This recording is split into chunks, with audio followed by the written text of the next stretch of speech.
Hi, everyone. Welcome to episode 291 of the All Dolphins podcast. As you can plainly see, I am joined, those watching on YouTube. I always do this.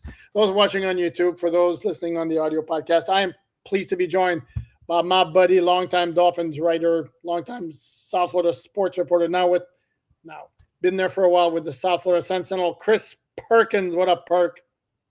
Nothing, man. I've been all over the place. I've been at the Palm Beach Post, been at the Athletic. So work for Chris Perkins Enterprises. Best boss I've ever had at that place. And now back at the Sun-Sentinel. There you go. The man of many places. That's right. Before we talk about the big news item on this Friday, May 17th, which was the report involving Tua Tagovailoa. Quick history lesson. We're going to resume those because the feedback has mostly been good. And we're doing the year corresponding to the episode number.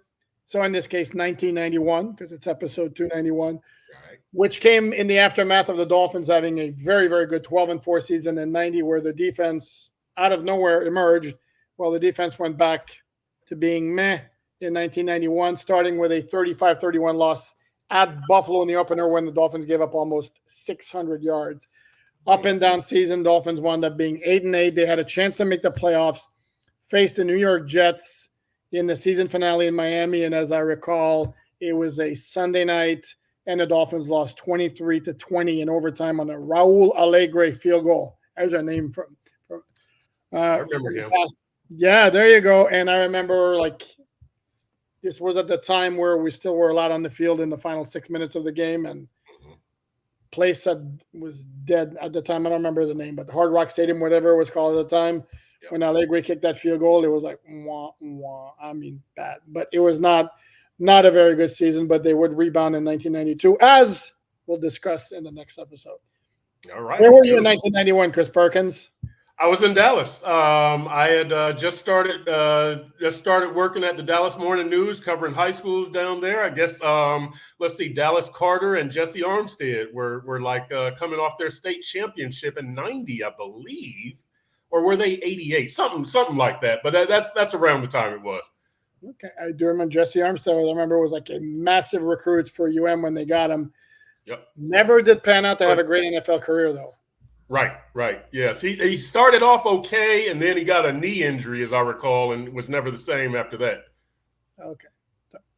Okay, enough reminiscing. Let's get on to the news of the day, and let's discuss what it means in the big picture. Let's backtrack. We'll start what the report is out of CBSSports.com that Tua Tagovailoa has been absent for most of the offseason program so far.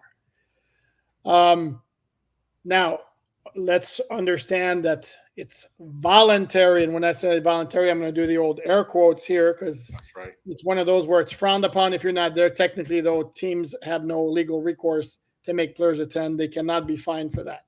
It's just one of those where you get the stink eye, and if you're not a player of any stature, maybe at some point you could pay a cost for it. But when it comes to a big name player, and Tua's not the only one who's done this. Cameron Hayward out of Pittsburgh, who has always attended the offseason program, is not. He wants a new contract.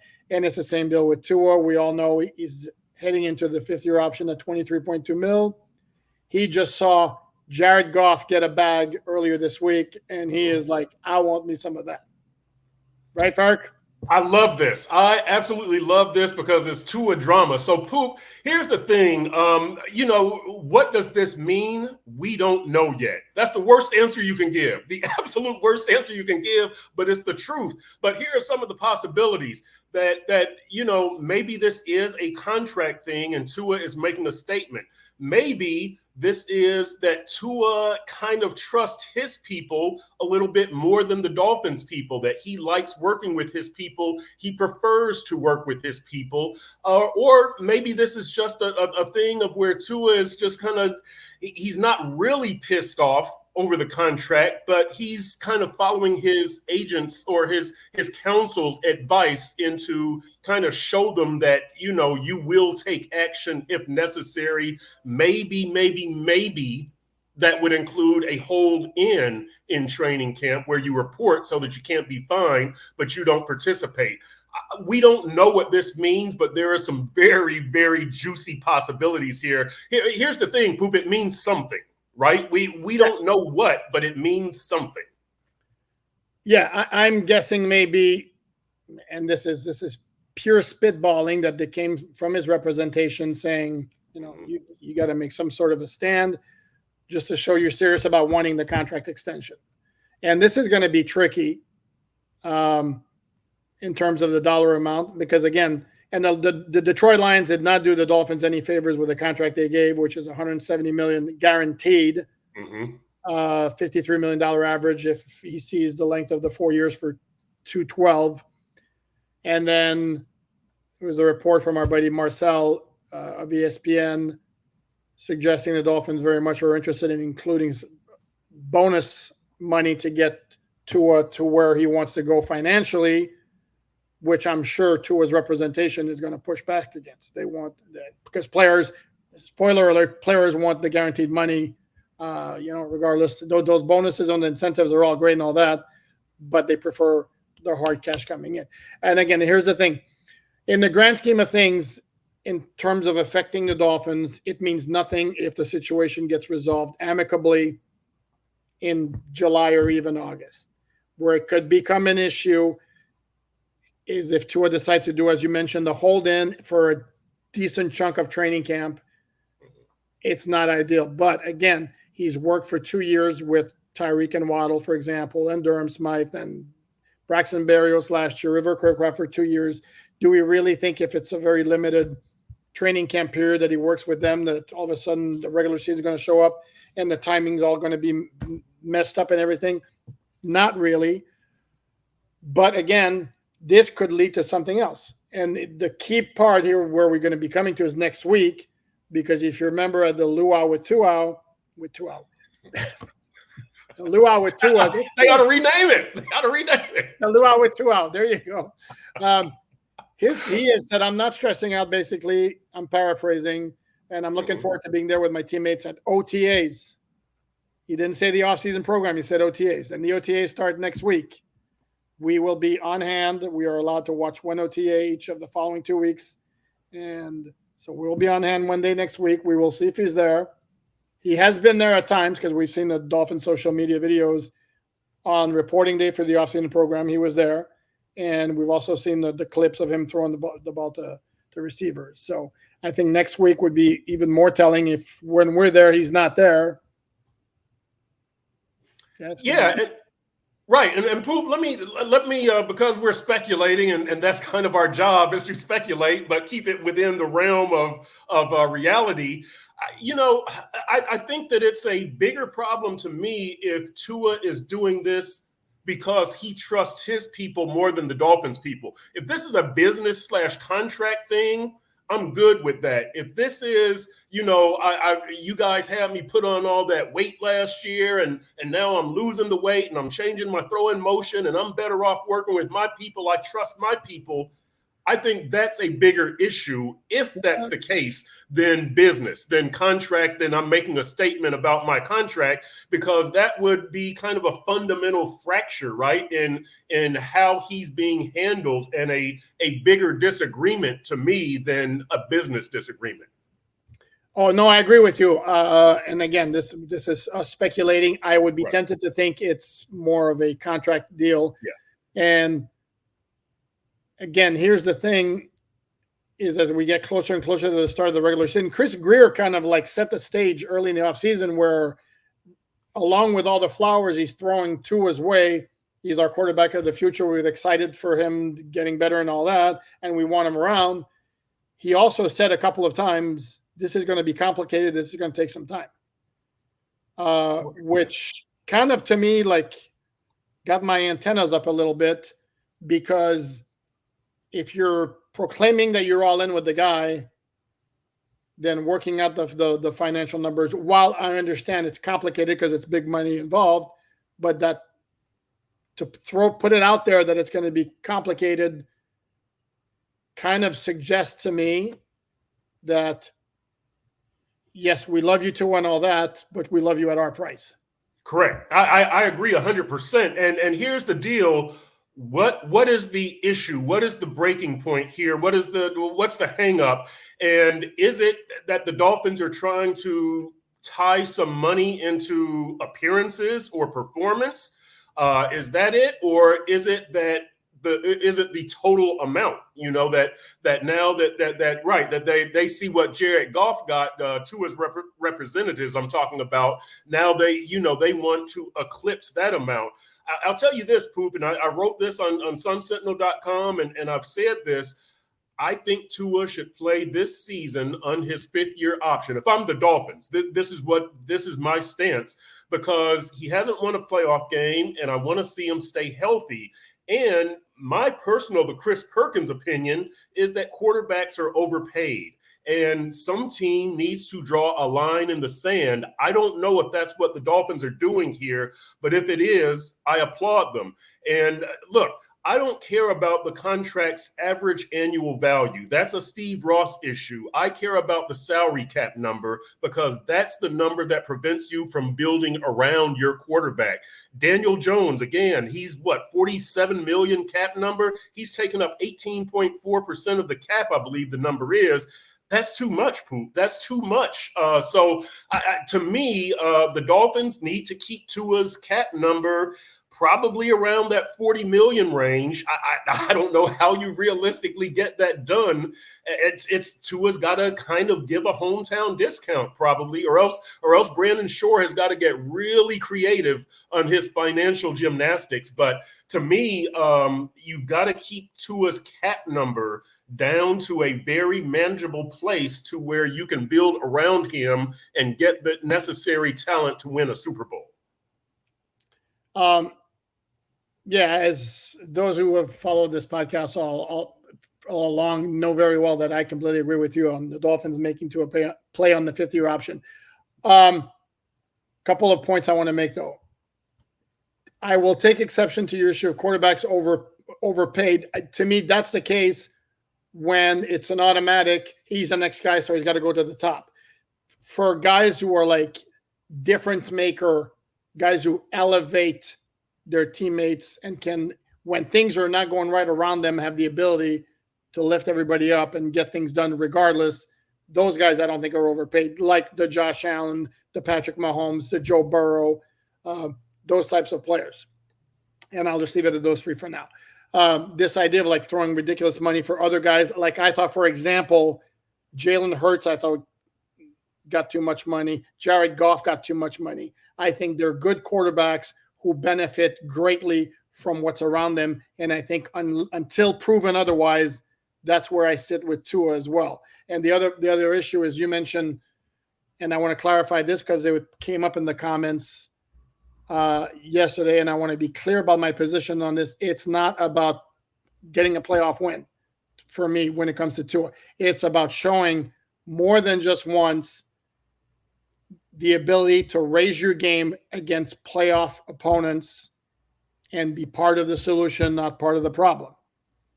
As I've said many times, again, to me, the Dolphins didn't lose against Kansas City in the playoffs or at Baltimore or at Buffalo because of Tua. They did not. Those losses weren't on him. But to me, he was more part of the problem than he was part of the solution.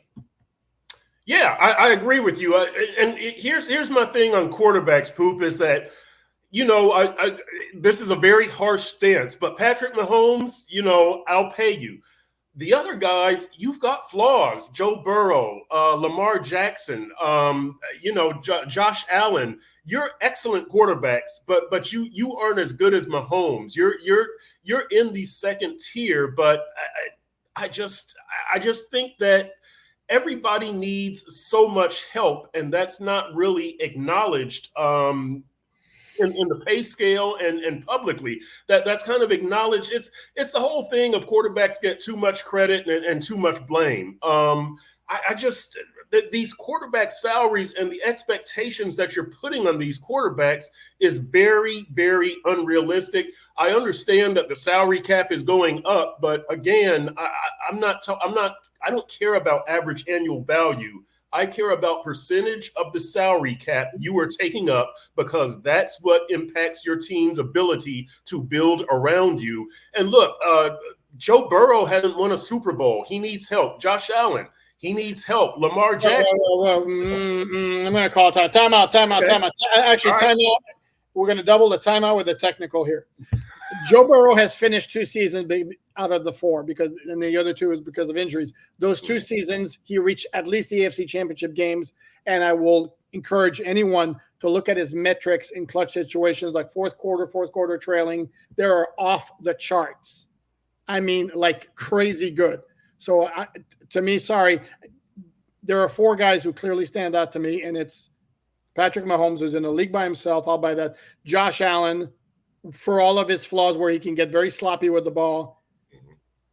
There is a common denominator to why the Bills have won the AFC East for 4 straight years. And for all of Sean McDermott's good work, and the defense hasn't been good for a while, it's Josh Allen. And then Joe Burrow, and then yes, Lamar Jackson. And no, his playoff stats necessarily aren't great.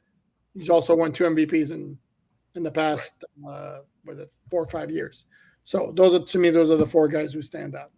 Yeah, I could agree with that. Here's one of my things with quarterbacks, Poop, is that I think that Tom Brady just ruined it for everybody as far as the quarterbacks and the league's perspective and expectations for quarterbacks. Because look, I look at guys such as Big Ben, right? Ben Roethlisberger of Pittsburgh, and people, well, you got to have a Hall of Fame quarterback to win a Super Bowl. Big Ben is a legit Hall of Famer. Big Ben has had good defenses. Big Ben has had good running games at times. So it's not like these quarterbacks are doing it all themselves, right? I mean, look, Brady's Super Bowls, you needed Adam Vinatieri once. You needed a stupid call from Seattle once. You needed the biggest blown lead at halftime in Super Bowl history once. Like they all need help. But when you look back, the narrative is, oh, Brady won it. He beat the Falcons, and Brady beat Seattle, and Brady beat the Rams. You needed help. And that's what I think is skewed about the expectations of quarterbacks. And when I say that Joe Burrow hasn't won a Super Bowl, I should say Cincinnati hasn't won a Super Bowl, right? But the quarterback is the captain. He's the leader. It's on his record. So we tend to kind of I guess. Take 2. Go ahead. Right. We tend to minimize everybody else's role. How about that? I can do it twice on the second time. We minimize everybody else's role and kind of elevate what the quarterback did. And I think if we took a more realistic view, Big Ben and Eli Manning and some of these guys, they won because they were on a good team. They performed well, but they were on a good team. And that's why I think the salary cap number is so important on the quarterback. You've got to build a team. Yeah, I don't disagree, but to me, and again, goes with different measures. There are certain quarterbacks to me who deserve more of the percentage of the salary cap of your team. And that's the thing. Don't want to beat the Tua thing to like what? Like a dead horse? No, beat a dead horse with this Tua situation. But definitely, we'll keep an eye on it next week. If we on the one day we're out there, well, I'm going to guess he's going to be out there. Yep, I'll be out there. No, I'm guessing Tua is going to be out there too. We'll be out there. You'll be out there. Yeah. Tua, yes. Yeah. Who cares if I'm out there? Why am I saying it? Nobody cares if I'm out there. I care that you're out there, Perk. Hey, there we go. Is that it? Is that something like that? I don't know. Let's see if they fly up. There we go. There we go. I don't know. I've got no heart. You can't do it. There you go. But it's a situation to keep an eye on. Because, again, in the grand scheme of things, it might not mean anything, but it's something right now that needs to be monitored. This is the first time we've had you on since the schedule was released. Your thoughts, what grabbed you immediately when you saw it? And hold on. Everybody else, the start and the finish. Perk, hold on. Hold on. Hang on. There we go. Right. Crack the like everybody else, it was the start and the finish of the schedule. The start is fairly soft, relatively speaking. 3 of the first 5 are at home before the bye, and that fairly soft start, Poop, to me, it allows Bradley Chubb and Jalen Phillips a little bit more time to get to 100%. You're only chasing down Josh Allen, really, before the bye, so that gives them a little more time. The finish, obviously, very brutal. The Dolphins have to do well in December and January, and that's a time that they've stumbled under Mike McDaniel. 3-4 last season and 4-10 under McDaniel in December and January. And then, Poop, overall, I think the road games are so important. 9 road games this year. The Dolphins are 7-10 on the road in the regular season under McDaniel, 7-12 overall, including the 2 playoff losses. Poop, if they don't win 5 road games, and if you do your normal thing, you win 6 home games, 6 of the 8, you win 5 on the road, that gets you to 11. But if you don't win 5 road games and go over 500 on the road, well, we can do the math, right? Well, you win 4 road games. Well, now you have to win 7 of your 8 home games to get to 11, and you might not get a home playoff game. To me, it's all about getting that home playoff game. So really, you've got to figure out a way to win 5 road games, do your normal 6 at home, and you've got 11. If you can win 7 home games, you get to 12 wins, and you get that home playoff game. God, you're making me dizzy with all those numbers. You know how I can do the math? Oh, this is how I can do the math. I got you. Okay. I got you. Here's a thing also that needs to be pointed out, and this is the quirk of the schedule, and those things are formulated years in advance. In fact, I can tell you the Dolphins' opponents from now until 2030. In fact, I wrote something on si.com/NFL/Dolphins about the 2025 opponents because they're already set except for three games.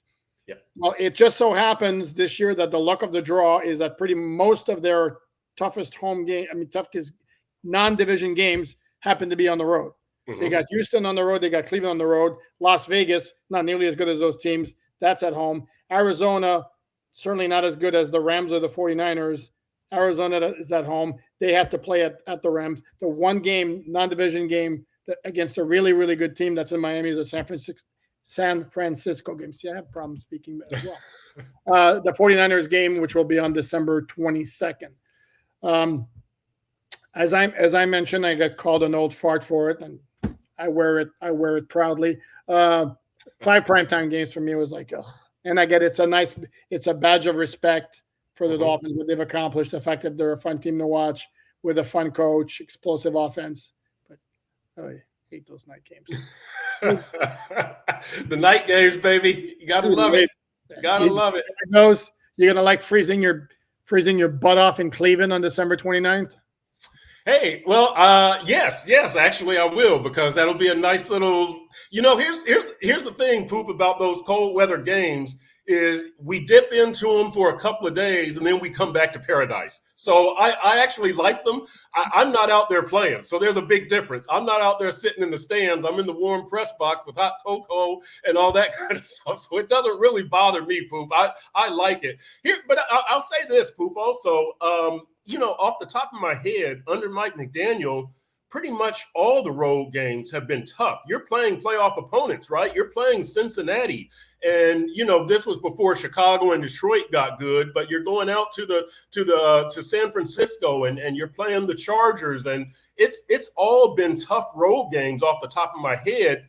You've got to break through. That's the only way it's going to happen for this team. You almost have to win 5 of the 9 road games, or else, as I said, the math on the home games just becomes almost, you have no margin for error.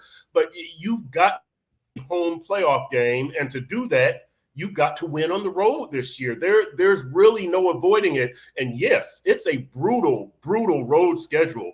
I did yesterday, I included the 4 toughest road games. And let's see if I can do this again. At Buffalo to start, because they always get spanked at Buffalo. The following week is at the LA Rams. So you got a back-to-back cross country, even though that's a Monday night game. Then I said definitely at the Jets in the finale, because That's just a bad combination. And then the other one that I said, but I didn't include Cleveland and Houston, Poop, which is interesting. So who was the other road game that I had as a possible loss? Green Bay. Green Bay. That was it. On Thanksgiving, it's a short week. It's a Thursday night game. You're on the road on a short week. So yeah, I had those as the four most likely road losses. So you got to win in Houston or Cleveland, according to my math, and maybe both. It's a brutal road schedule, Poop, but you got to show, are you a man or a mouse? You've got to win on the road. If they're going to get to where they want to go, yeah, yes. Correct, absolutely. And again, just like last year, most of the tough games, tough non-division games, were on the road. The one exception was Dallas. Yep. They were, at Philly, at Kansas City, although Kansas City caught a break in that it's a neutral game in Germany, but it was, at Philly, at KC, and at Baltimore at the end of the year. And then the year before, as you mentioned, the Chargers, San Francisco as well. Yeah. But that's just the luck of the draw. But if the Dolphins are going to reach where they want to go, which is Super Bowl or AFC Championship game, which they haven't been since 1992, they're going to have to win those games, and it can't be any more of an excuse of, well, it was on the road, because KC wins tough games on the road. Last I checked, Buffalo won the AFC East title last year on the road against the Dolphins. So we shall see. What else we got here? Well, I think that's going to about wrap it up. The Dolphins are wrapped up this week, the final week of phase 2 of the offseason program. 2 more weeks left. It could have been 3, but the Dolphins chose to only use 2 of the 3 weeks of OTAs that they were allowed to choose. Any issues with that, Perk? No. You know what? I think this team is at the stage where this stuff doesn't mean anything. You're trying to keep them interested and focused on training camp and the regular season. I like Mike McDaniel's approach there. I think that he's very realistic in you're dealing with players with a short attention span, and that's just society nowadays. That's not a comment on the players. I think McDaniel recognizes that, and he takes advantage of it. He tries to play to it. That's smart on his part. Would you say I wasn't paying attention? I'm sorry, what? See what I did there? I do. Thank you. We'll be here all week. No, I heard every single solitary word. And after those 2 weeks of OTAs, it will be the last week of the offseason program with the mandatory minicamp June 4th through June 6th. Now, if Tua doesn't show up to those, subjects himself to fines, which can and have been rescinded in the past, it should be pointed out, then we definitely will have a story to talk about. But it is newsworthy that Tua wasn't there. So on that note, I'm going to prepare the logo here. I have to put my glasses because I can't see on my laptop where the logo is right here. And then I will bid you, thank you everyone for watching. Please like, subscribe, share, tell your friends, tell your enemies, tell your neighbors, get on the phone, call long distance. I know, tell everybody. I would very much appreciate it. We hope everyone has a good weekend. And Perk, thanks again for joining us. Thanks, everyone. Thanks for having me.